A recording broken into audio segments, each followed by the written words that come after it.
Halo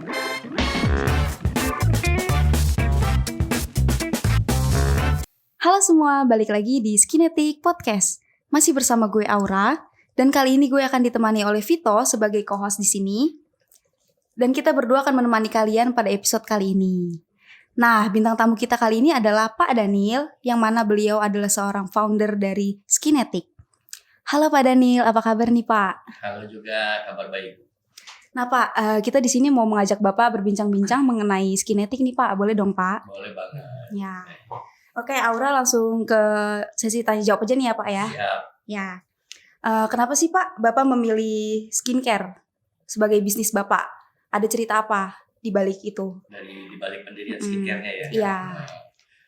Kalau ditanya kenapa mendirikan skincare, ceritanya agak saya tarik panjang ke belakang dulu nih. Oke. Ya, saya perkenalkan dulu diri, nama saya Daniel Gideon. Saya berangkat dari seorang pengusaha. Saya sudah berbisnis sejak tahun 89.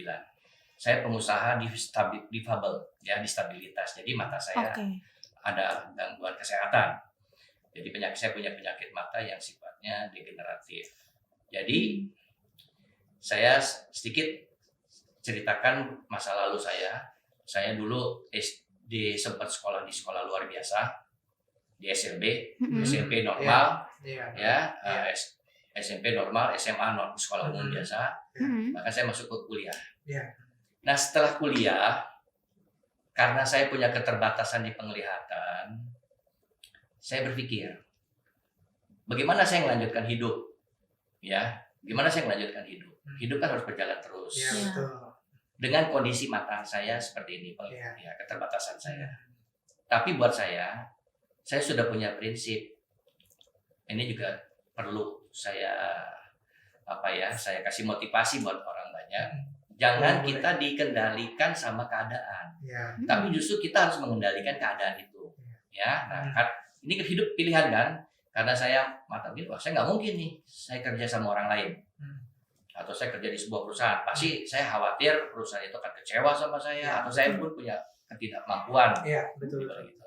Jadi mau nggak mau, saya jadi pengusaha. Pilihan hidup saya jadi pengusaha. Kenapa pilihan jadi pengusaha? Jadi apa yang saya perlukan, apa saya butuhkan, tergantung usaha saya. Nah, ini pilihan hidup. Saya mulai tahun 89 udah mulai berbisnis ya. Setelah selesai kuliah saya mulai berbisnis sendiri gitu. Walaupun saya sudah mulai belajar berbisnis itu dari tahun 82. Jadi Aura, Vito, saya adalah orang yang tidak sejak lahir sampai saat ini belum pernah baca buku. Belum pernah baca buku karena saya nggak ngelihat ya. Jadi udah, tapi saya nggak mau, seperti tadi saya bilang, saya nggak mau kalah sama keadaan. Jadi keadaan harus yang kita kendalikan. Bukan kita dikendalikan keadaan gitu kan. Nah, jadi saya udah terbiasa tuh Aura, Vito ya. Nah, jadi karena saya mulai usaha tahun 89. Nah, kebetulan usaha saya mengandalkan sumber daya manusia yang banyak. Ini kalau sekarang kita bisa bilang ini pola berpikirnya konvensional, tapi pada saat itu no other choice, nggak ada pilihan lain kecuali saya mengandalkan sumber daya manusia. Nah, saya nggak butuh orang yang pinter-pinter, ya, saya nggak butuh orang, tapi saya butuh orang yang mau bekerja, gitu loh, yang betul-betul mau bekerja. Nanti di situ saya training, saya kembangkan segala macam. Nah, jadi kalau pertanyaannya sekarang, kenapa mau milih berbisnis skincare? Sebenarnya begini. Karena kita tahu sekarang keadaan semua pandemi, ya.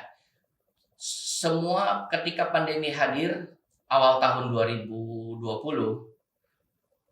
hampir semua lini usaha, sektor usaha terkena koreksi, kontraksi lah istilahnya. Betul. Ya, tadi saya mulai berpikir,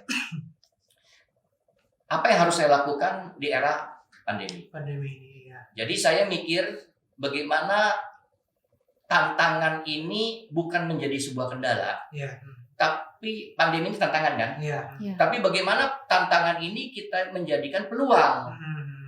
Nah, selama ini kami berbisnis jasa.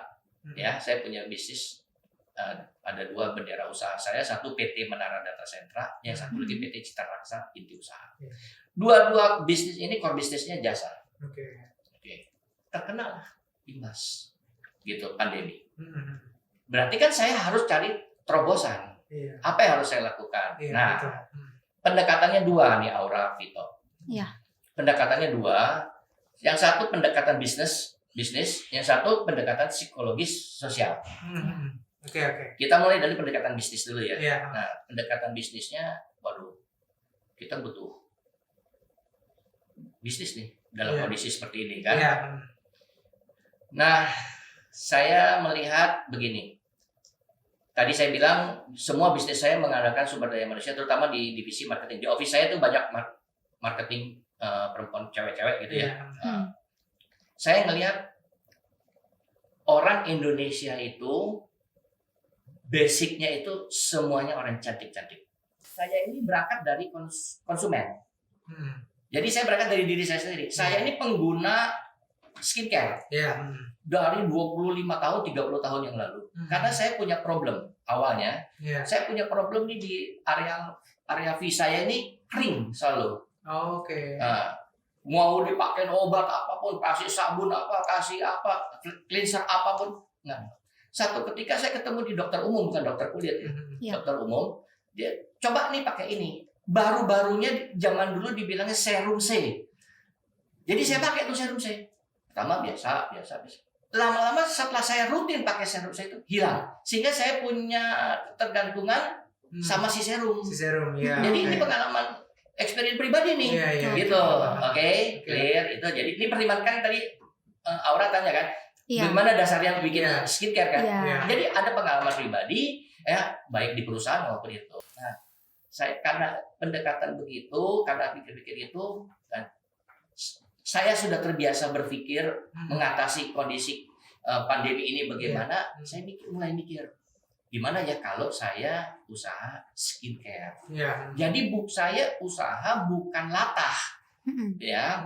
Bagus, banyak ada perusahaan-perusahaan yang sudah lebih dulu mendirikan skincare, Iya. produksi skincare, Iya. tapi kan ngelihat peluang bisnisnya masih banyak, Iya. ya, gitu loh. Sekali lagi orang Indonesia itu kepingin cantik, gitu. Iya. Oke, saya memberanikan diri, gitu loh.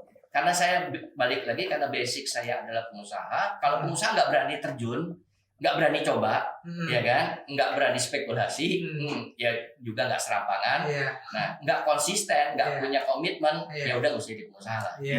Ya kan gitu. Iya, benar. Nah, karena saya sudah menyiapkan diri saya sebagai pengusaha, ya saya udah konsekuensi. Iya. Utak-atik, timbang, pikir. Oke, tekad bulat, jalankan skincare. Skincare itu sekarang peluang pasarnya cukup Luas ya. Luas. Luas banget. Iya. Ya itu kira-kira kalau Aura, Vito Iya. tanya apa sebabnya saya mendirikan Skincare. memproduksi skincare. Skincare. Gitu. Ya, Iya. dari yang aku baca juga skincare milik Bapak ini itu berbahan organik ya, Pak? Iya, berbahan organik. Ya. Dan akhir-akhir ini kan lagi booming banget tuh skincare berbahan dasar organik. Iya, Bapak gimana sih cara Mempromosikannya gitu maksudnya supaya kan soalnya bersaingnya kan banyak banget nih gitu. organik semua nih kan Siap. banyak banget Iya. nih yang organik nih. Iya.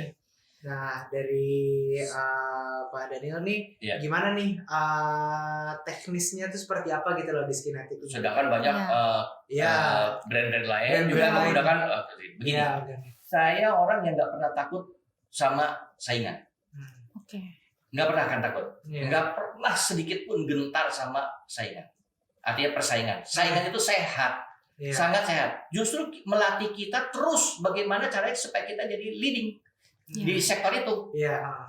Kalau nggak ada saingan ya kita cuma ya udah anteng aja gitu terus market kita bagus gitu. Bagus ya. Akhirnya kita nggak terlatih. Iya. Justru dengan begini kita jadi terlatih bagaimana caranya kita memperbaiki terus Iya. supaya apa yang kita hasilkan itu kena di pasaran dan bisa jadi leading sektor. Iya. Oke. Nah, jadi soal saingan saya nggak pernah khawatir sama saingan. Jadi Iya. kita contoh aja begini ya.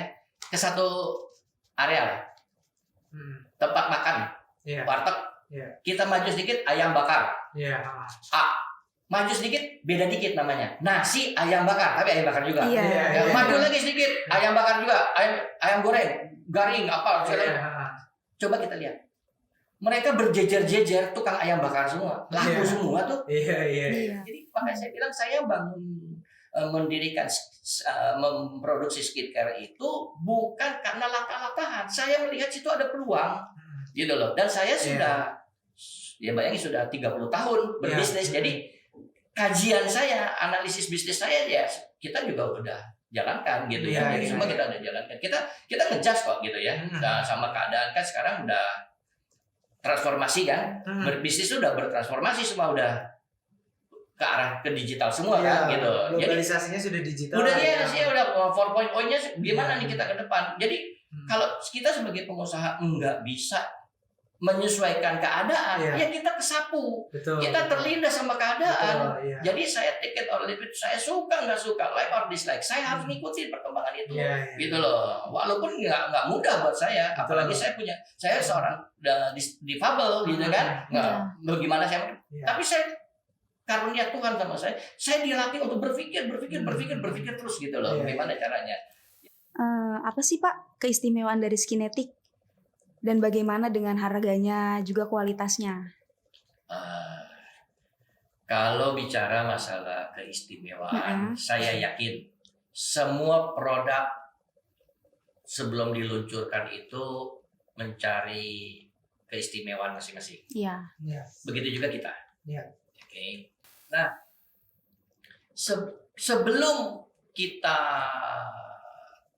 putuskan bahwa kita akan mendirikan atau memproduksi skincare, kebetulan yang punya Maklun, pabrik Maklun Skinetic ini kebetulan teman saya juga, kawan saya juga, kasih saya. Jadi kita uji klinis dulu nih kepada saya punya karyawan banyak, gitu kan? Ya, kita uji klinis. Tadi kan saya juga singgung kan bahwa saya yakin tidak ada satu produk yang bisa digunakan cocok untuk ke seluruh jenis kulit, nggak ada.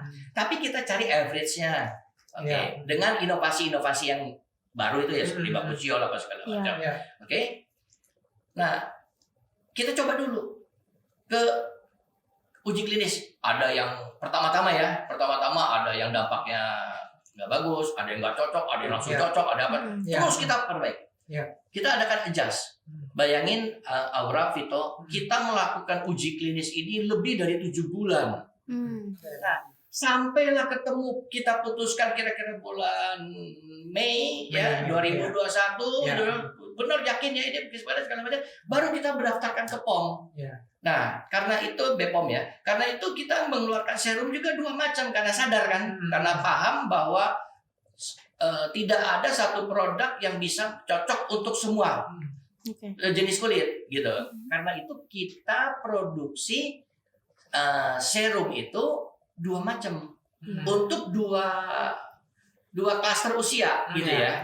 Kan kalau yang mungkin di bawah 35 masih seger-seger gitu ya. Nah, di atas 35 udah mulai gitu. Tapi saya cuma mengingatkan begini kepada semua konsumen ya, yang menyaksikan acara ini ya. Perawatan kulit itu tidak bisa ujuk-ujuk kita rawat. Jadi harus dimulai dari muda. Karena ini investasi nih, terutama kalau kerjaannya ya profesinya sebagai marketing, yang banyak ketemu klien di luar, sebagai entrepreneur, sebagai pengusaha yang banyak meeting di luar apa segala macam. Performance kita kan penting, itu tujuannya gitu ya. Nah, sambil tujuan kita bikin skincare itu juga buka lapangan pekerjaan, kan banyak yang putus kerja ya, gitu ya, dan yang jadi pengangguran apa segala macam, mana tahu ya bisa bantu ya. Jadi kita bisa bantu mereka supaya bisa mereka dengan handphone aja. Dengan membuka reseller, terus membuka dropship dengan gitu mereka ya. cuma pakai handphone aja mereka bisa dapat uang. Itu enak kan begitu kan? Gitu. Itu kira-kira Aura, Vito. Iya Pak. Dan gimana nih Pak, menurut Bapak jika ada yang pesaing yang meniru produk Bapak ini dari segala macam jenisnya ya gitu ya. No problem. nggak problem, sama sekali nggak masalah buat saya, Oke. gitu loh.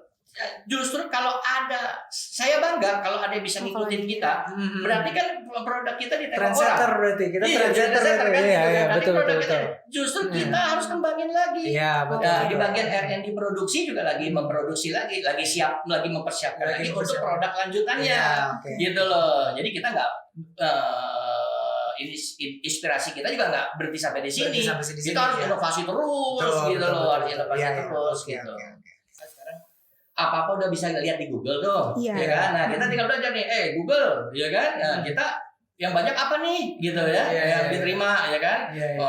Oh, begini. Jadi kita analisa. Iya, iya. Teman-teman saya, tim kita itu yang tim digital marketing itu mereka analisa, Iya. gitu loh. Dan bukan analisa kaleng-kaleng gitu ya, Iya. sehari 2 hari selesai kasih Iya. dirilis, Iya, iya. kasih hasil. Enggak, mereka juga research.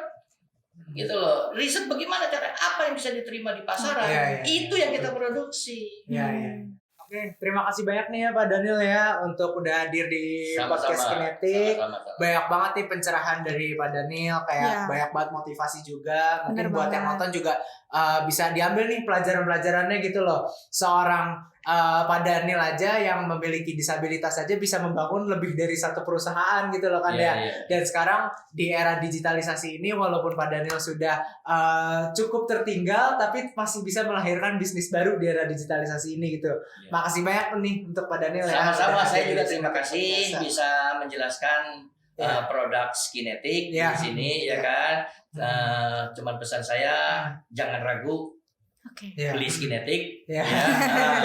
Bukan Jangan promosi ragu nih, ya. karena Skinetic itu tadi saya bilang kan, saya udah Iya. jelasin, nggak langsung kita produksi, tapi Nggak kita langsung. uji klinis Iya, dulu, betul. gitu kan. Ah. Nah, yang bermasalah-masalah kita rubah Iya. komposisinya gitu. Jadi intinya nih Aman. skincare bukan kaleng-kaleng lah. Oh, nggak Nggak kaleng-kaleng, kaleng-kaleng. nggak kaleng-kaleng. Melewati uji klinis yang lumayan lama banget. Lumayan kan uji banyak dan klinisnya. orangnya banyak. Iya. Orangnya banyak, seluruhnya karyawan kami, Iya. dan lapisan usianya pun kita klaster. Iya. Jadi disitulah kenapa banyak orang juga bilang, sorry saya tambah sedikit ya, Iya, banyak iya. kenapa kok bikin serum sampai 2? Iya. Karena ya klasternya beda, Klasternya beda. klaster usianya Iya. beda, Audiensnya beda, varian banget soalnya audiensnya yes, gitu. Oke, terima Oke, terima kasih banyak ya, Pak. Sama-sama, Terima kasih, terima Bapak. kasih. Ya, Dan buat kalian, jangan lupa stay tune terus di Skinetic Podcast. Jangan lupa juga untuk subscribe, like, dan komen. supaya tahu terus nih update Nah. terbaru dari Skinetic Podcast. Oke? Oke. Bye-bye. Oke, Thank you. bye-bye. Makasih. Ya, makasih.